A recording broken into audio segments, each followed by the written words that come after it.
Почитувани колеги, во врска со вчерашната пресконференција на господинот Ивица Боцевски, новиот портпарол на ЛДП би истакнале дека сите одлуки кои што беа донесени во однос на проектите кои денеска збирно се нарекуваат Скопје 2014 година, беа донесени во времето кога господинот Боцевски беше потпредседател на владата на Република Македонија, а претходно и портпарол на владата, присутен на сите владени седници.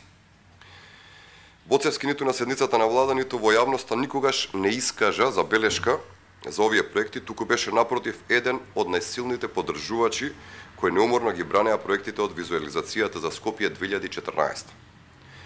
Во времето додека Ивица Боцевски беше член на владата, беа донесени одлуките за изградба на Стариот театар, Музеот на македонската револуционерна борба, зградата на Уставниот суд и одлуките за префрлање на средствата за општина Центар за изградба на спомениците и фонтаната, како и сите други неопходни заклучоци поврзани со изградбата на другите инфраструктурни проекти вклучени во проектот Скопје 2014 година. Дури во една прилика, заедно со другите функционери на ВМРО ДПМН, беше во обиколка на ателјета каде што се изработуваат спомениците и не го криеше своето задоволство од овој проект. Најверојатно, исто како во случаите со Тито Петковски и Стојан Андов и Ивица Боцевски, го фаќа амнезија за своите постапки во времето кога беше функционер на владата и исто како Петковски и Андов и функционерите на нивните партии заедно се воодушевија на овие владини проекти.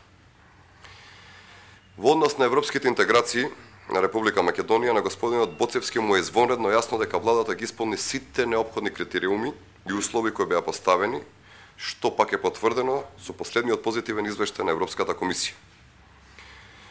Уште повеќе му е појасно дека нашата идна интеграција во Европската унија е директно поврзана со прашањето за името на Република Македонија. Повторно, господинот Боцевски, додека беше член на владата на Република Македонија, беше еден од најсилните и најгласните поддржувачи на позициите на владата кои тогаш, како и сега, се исти. На крај да оставиме простор, господинот Ивица Боцевски ги променил своите ставови, но тоа јасно треба да го каже во јавноста. Полете ли имате прашање во врска со ова или нешто друго? Ви кажав дека сето тоа е запишено во последниот извештај на Европската комисија и она што досега јас можам да ви го кажам дека се што беше побарано досега владата на Република Македонија ги исполни сите критериуми кои што беа побарани досега до овој момент. Благодарам.